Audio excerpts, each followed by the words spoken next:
Ce qui se dit la nuit, podcast. Bah en fait moi si tu veux, mon père, du côté de mon père, la plupart ils sont au Togo. Moi je suis originaire du Togo, mes parents sont originaires du Togo. Je suis né dans le 15e, on a habité dans le 15e et à l'âge de mes 2 ans on a bougé à Vitry-sur-Seine. Et du coup de la famille de mon père, il y a sa sœur, son frère, sa petite sœur et son grand frère qui habitent dans le Val-de-Marne. Et du côté de ma mère, bah, c'est un peu partout.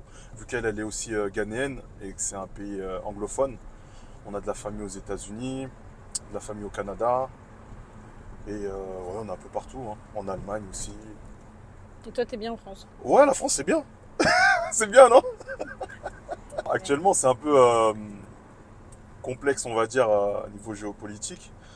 Mais en soi, on n'a pas de missile qui nous passe par-dessus la tête, tu vois. Mais c'est vrai que non, la France, c'est un bon pays, hein. T'as fait combien de temps maintenant que t'es VTC? Ça fait 10 ans. Au mois de juillet, ça fait 10 ans. Ok. Ouais, j'ai commencé en 2016. À cette époque-là, j'étais pompiste à Ballard, dans le 15e. Et du coup, bah, c'était un job étudiant qui s'est transformé en job-job. Et j'ai un pote à moi, il me propose de faire VTC à l'époque. Il me dit, ouais, tu le fais en complément et tout. Je dis, ok. Et bah, depuis 2016, bah, j'ai commencé comme ça pour un patron. Et puis ensuite, j'ai laissé le taf que j'avais à Ballard. Après, je me suis mis à temps plein. Et puis de 2016, on va dire, jusqu'à 2018-2019, je le faisais à temps plein. Après, je l'ai fait en mi-temps, on va dire, entre guillemets. J'avais un autre métier. Et j'étais, comment on appelle, j'étais technicien gazier. Tu vois, on installait les compteurs de gaz dans les gaines, les nouveaux compteurs de gaz. Et je faisais VTC en complément. Et après, il y a eu le Covid, donc 2020. Et là, 2020, catastrophe. Catastrophe totale. Parce que, en fait, je pense que plein de VTC ont pensé que ça allait durer éternellement. C'est-à-dire que l'argent. Parce que nous, ce qu'il faut savoir, on est payé à la semaine. Donc, chaque semaine, tous les mardis, tu es payé. Tous les mardis, tu es payé, mais si tu gères pas bien ton argent, ça va vite, tu vois. Tu peux vite griller entre 500 et 800 euros la semaine facile, tu vois, et tu mets pas forcément de côté, tu vas bouger en vacances, tu vas profiter un peu de ton argent, etc. et tout. Au final, bah, j'avais rien mis de côté. Et quand le Covid s'est arrivé, je me suis dit, ah ouais, chaud. Puis ensuite, on a eu des confinements. Le taf, il avait repris un peu. On avait beaucoup de. Uber, il avait beaucoup de partenariats avec les hôpitaux. On avait beaucoup d'infirmiers, beaucoup de médecins. Et ça avait repris comme ça. Mais je me suis dit que c'était pas assez pour pouvoir en vivre comme avant, quoi. Parce qu'après, il y a eu beaucoup plus de chauffeurs qui se sont ajoutés.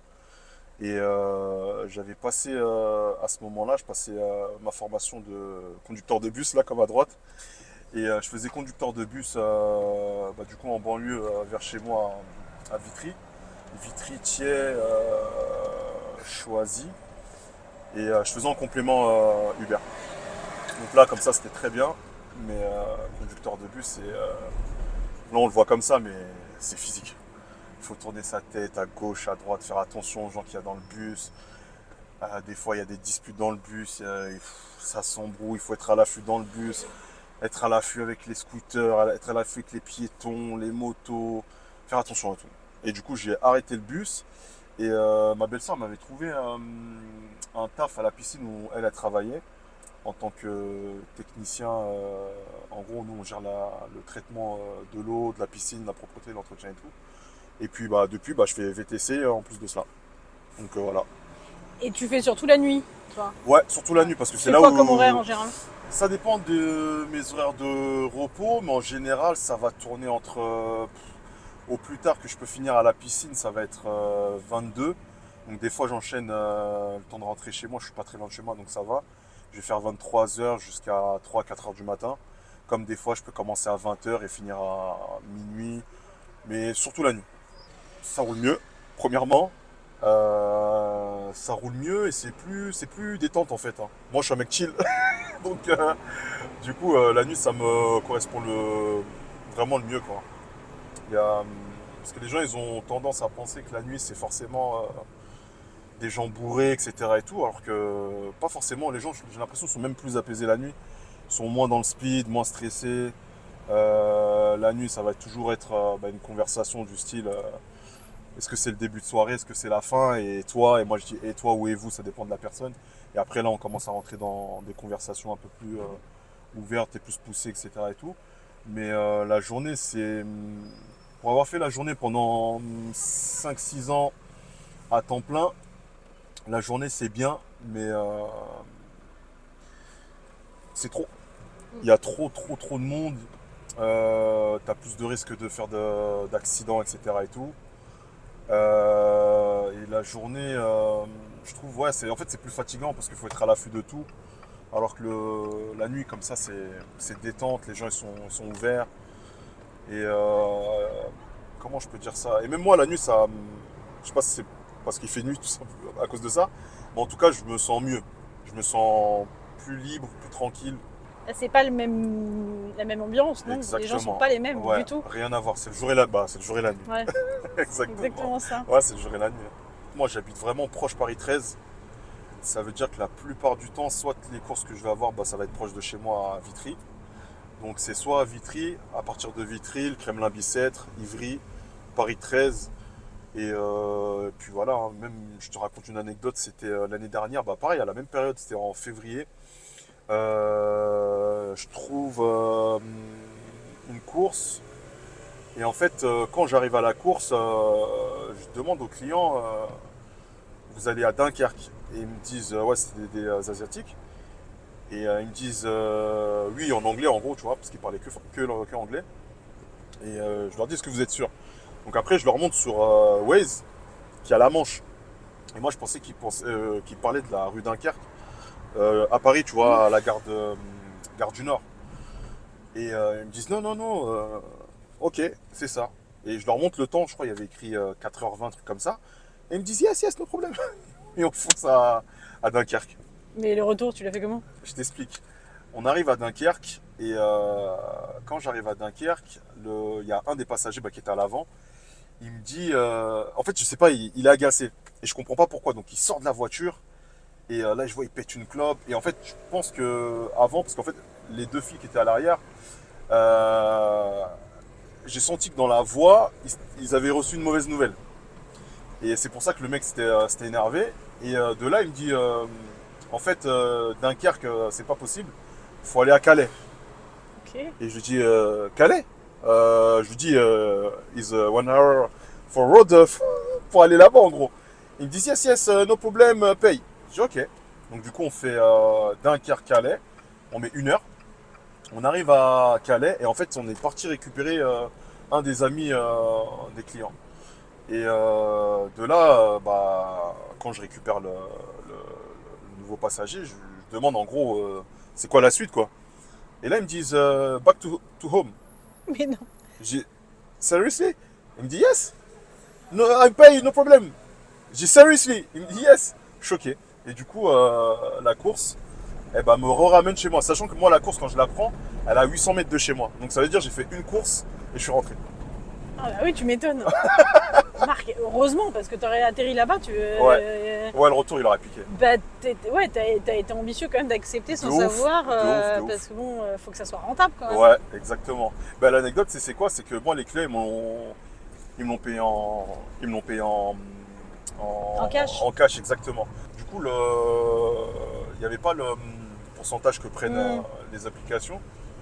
Et là, comme ça, c'était encore mieux, tu vois. Mais si je l'avais prise qu'avec l'application, ça aurait piqué parce que on a fait 300 bornes aller, 340 bornes, 340 bornes retour. Et un peu plus même.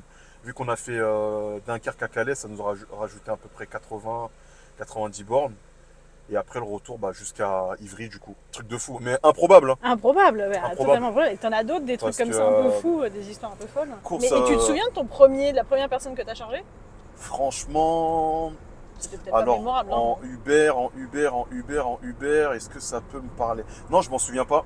Parce que comme je faisais déjà VTC avant, mais c'était pas par application, mais en fait j'avais déjà enchaîné des courses. Ouais. Donc c'est comme si je te dis qu'au final j'ai commencé Uber. Mais en fait, j'ai enchaîné direct parce que je savais comment ça fonctionnait. Et au final, je me souviens même pas. En vrai de Ouais. vrai, je pense que même le dernier client, je m'en souviendrai même pas. Tellement c'est une Oui, normalité, tu vois, bien sûr. de bosser comme ça, de prendre des clients à la chaîne, tac, tac, Ouais, tac, en tac. plus, on voit pas forcément les gens, C'est on ça parle pas forcément exactement, ouais, avec. ouais, ouais. Et tout dépend à quelle heure tu prends le client. Ouais, en Parce que plus. des fois, le client, il va rentrer, il fait nuit. Ça t'est jamais arrivé, même des meufs, de te faire draguer? Si, ça m'est déjà arrivé, mais c'est pas du rentre dedans, ça va être subtil. Ah, ça sent bon dans ta voiture. Ah, tu mets quoi comme parfum? Ah, est-ce que tu es marié? Ah, tu travailles dans quoi? Ah, tu fais quoi le soir? Ah, est-ce que tu sors? Ça va être des trucs comme Mm. ça, mais c'est pas de la drague comme on pourrait penser. Ah, elle m'a demandé mon numéro directement, truc, ouais, viens, on monte, etc. Et tout. Non, ça m'est jamais arrivé ça, tu vois. Après, je sais qu'à des potes à moi, c'est déjà arrivé. Oui, Tu je sais que vois? ça arrive. Et tu fais tous les quartiers un peu parisiens ou Ouais. il y en a plus que d'autres ou, Moi, le quartier de prédilection, et ça, je sais pas si c'est parce que je suis né dans le 15e, mais le 15e, c'est vraiment un des arrondissements où je kiffe le plus bosser. Parce que bah déjà j'ai travaillé, j'ai eu mon job étudiant là-bas et tout. Et je trouve le 15e assez fluide. C'est ouvert, c'est calme en même temps. T'es pas très loin de la Tour Eiffel. Euh, T'es pas très loin bah, de chez moi au final quand je dois prendre le périph, quand ça roule le soir. Je suis à 15 minutes. C'est, je sais pas, le 15e, 14e, 13e aussi, vu que c'est proche de chez moi aussi. Je veux dire le 12, le 11. Et vraiment, les arrondissements que je déteste le plus, ça va être le 1, 2, 3, 4. 17e, ça dépend quel endroit. 18e, pareil. 19e, pareil. 20e, ça va.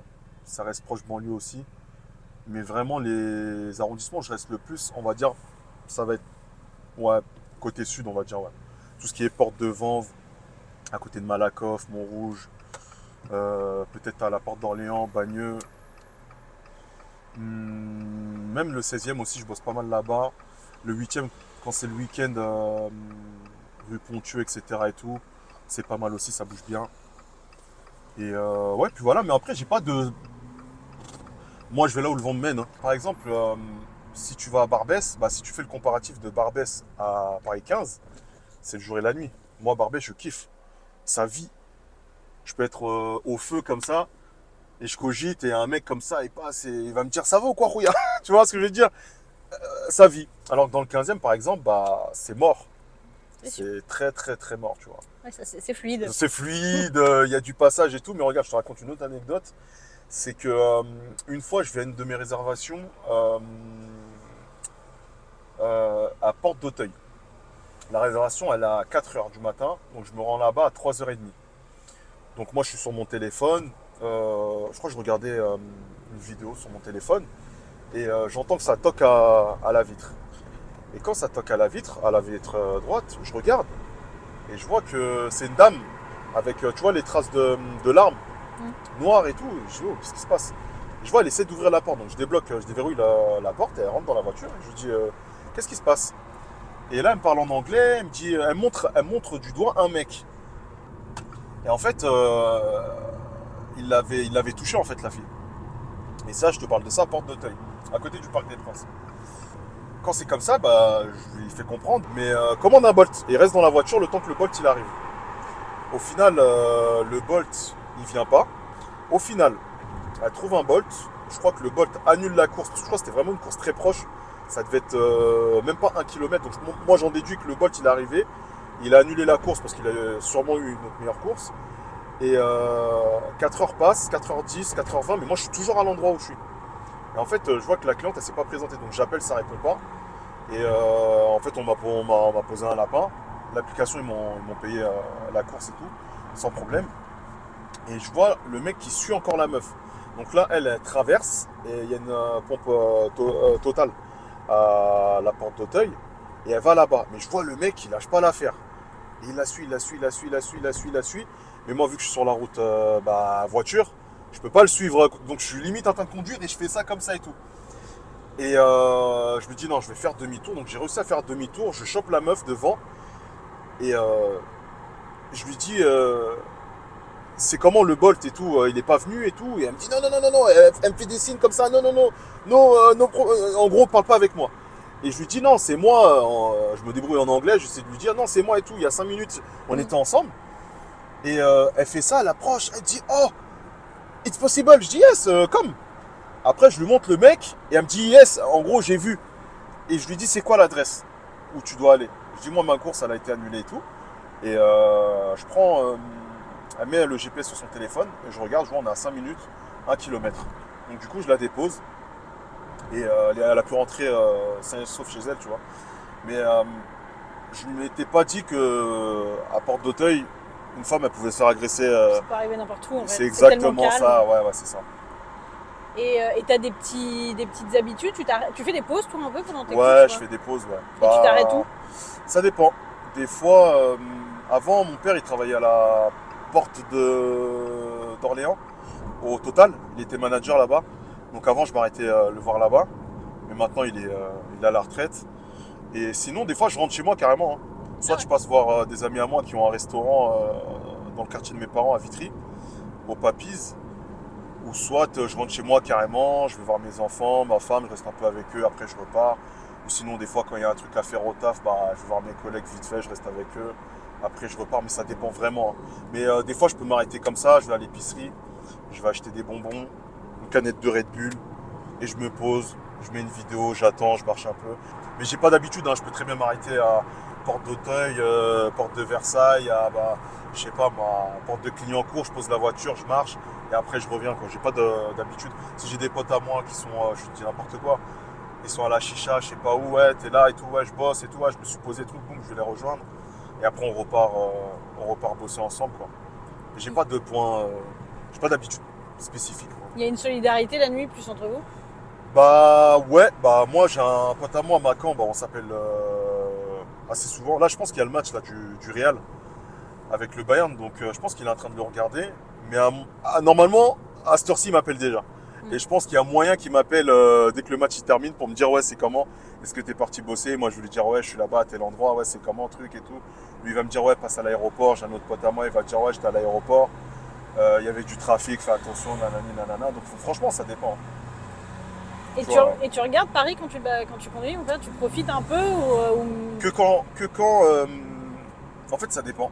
Parce que des fois je suis en course et je fais pas spécifiquement. Je fais pas attention spécialement plutôt. Surtout quand je suis au niveau de l'avenue de New York, où il y a la tour Eiffel. En général c'est à partir de là que vraiment je commence à regarder, être curieux de ce qui se passe autour de moi, tu vois. À Concorde aussi pareil, quand je suis à la place Madeleine aussi pareil. Après c'est très lumineux donc ça fait que forcément tu regardes un peu ce qu'il y a autour de toi. Mais je fais pas spécialement attention parce qu'en fait je suis tellement dans la routine de rouler que je prends pas le temps de. C'est plus quand je m'arrête vraiment. Je sais pas moi, je suis avec ma femme, mes enfants, on est parti à je sais pas moi au bon marché.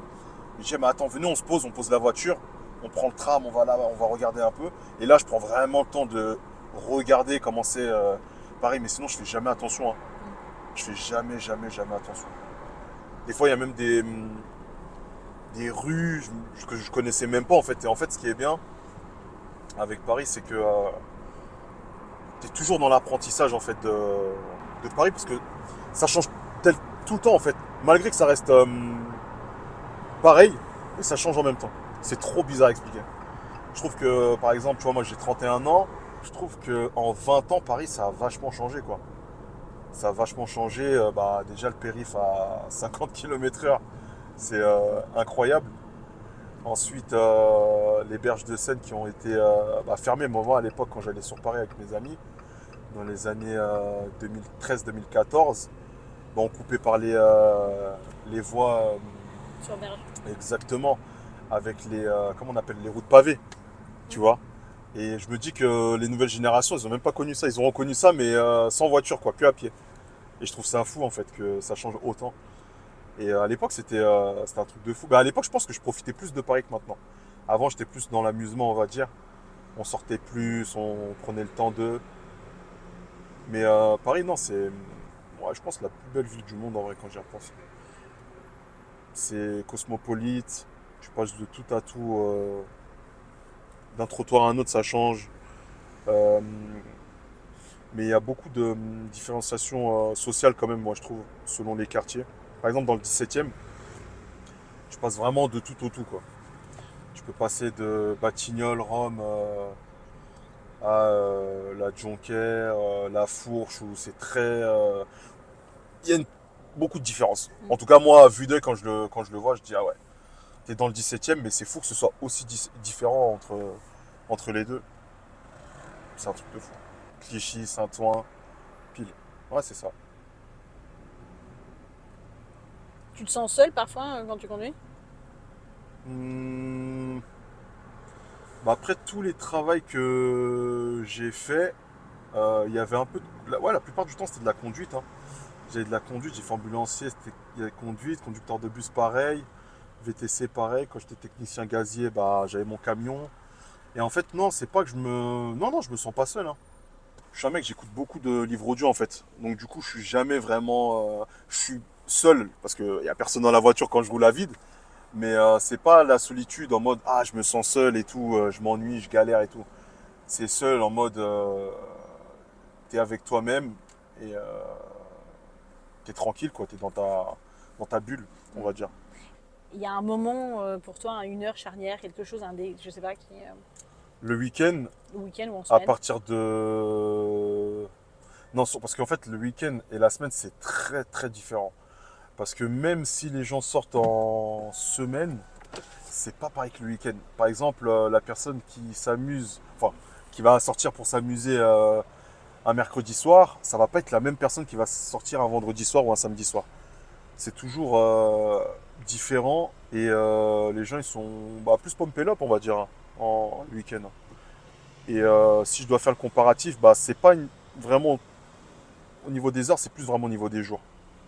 Je sais que le lundi, mardi, mercredi c'est très calme et le jeudi soir ça bouge vraiment pas mal. À partir de jeudi soir jusqu'à bah, dimanche, ça bouge bien en général. Même un VTC lambda, je pense qu'il va plus faire son chiffre le lundi. Le lundi, je ne sais pas pourquoi, mais c'est toujours ainsi. C'est toujours une journée où tu arrives à faire ton chiffre que tu veux faire. Et après, le reste de la semaine, c'est un peu plus complexe. Il y a un peu plus de gens qui reprennent le boulot le mardi. Donc il y a plus de bouchons, il y a plus de mouvements. Et des fois, moins de courses parce que les gens, ils savent que c'est bouché, donc ils vont prendre les transports et tout. Mais en général, c'est à partir du jeudi où je trouve qu'il y a un changement par rapport au reste de la semaine, ouais, au reste des jours. Ouais. À partir du jeudi, après samedi, dimanche, bah, samedi c'est samedi, hein, vendredi par exemple, les Champs-Élysées un mercredi soir et les Champs-Élysées un vendredi soir, c'est deux salles, deux ambiances. Hein. À partir de 20h déjà, c'est, euh, c'est la folie. Là par exemple, là c'est il y a la déviation, bon là c'est fermé, donc bon, il y a un peu de monde et tout. Mais en temps normal, même quand ça roule, pour aller à Charles de Gaulle, bah, ça va être à l'étoile, ça va être bouché comme ça, quoi, parce qu'il y a du monde en fait. Mais sinon, en termes d'horaire, non, j'ai pas de. Peut-être que après 22h, parce que jusqu'à 22h, on va dire les gens, peut-être ils finissent le boulot, après ils vont aller dîner entre collègues, après ils rentrent chez eux, donc peut-être que là, il peut y avoir ce petit switch là, mais pas forcément. Ouais, je trouve pas forcément. Franchement, ça dépend, je pense, des endroits. Je sais qu'en banlieue, des fois je vais à Versailles. Versailles, ce sera pas pareil que dans le 12e ou dans le 11e par exemple. Et le 10e, ce sera pas pareil que dans le 18 ou le 19. Ça dépend en fait. Je pense que ça dépend des arrondissements, des endroits, des villes, des banlieues. Ouais. Et ouais, c'est tout. Hein. Les périodes de l'année où vraiment tout est à l'arrêt. Vacances scolaires, sauf pour l'été. Mm. L'été en général avec les touristes, même si ça a changé, hein, c'est plus comme avant. Mais en général, l'été, quelqu'un qui veut réellement bosser, il va faire son chiffre. Il va réussir à faire son chiffre. Mais c'est vrai que, par exemple, là, les vacances qui vont venir, je sais que ça va être plus calme. Les gens, ils préfèrent être en famille, profiter avec leur famille tranquillement, leurs enfants, etc. et tout, que bouger un peu à gauche, à droite et tout. Quoi. S'il y a un bruit ou un son qui pour toi représente Paris, Paris, parce que en vrai, le klaxon, c'est ce qu'il y a de plus normal. Mais tu vois, là, on arrive à un endroit, ça klaxonne pas.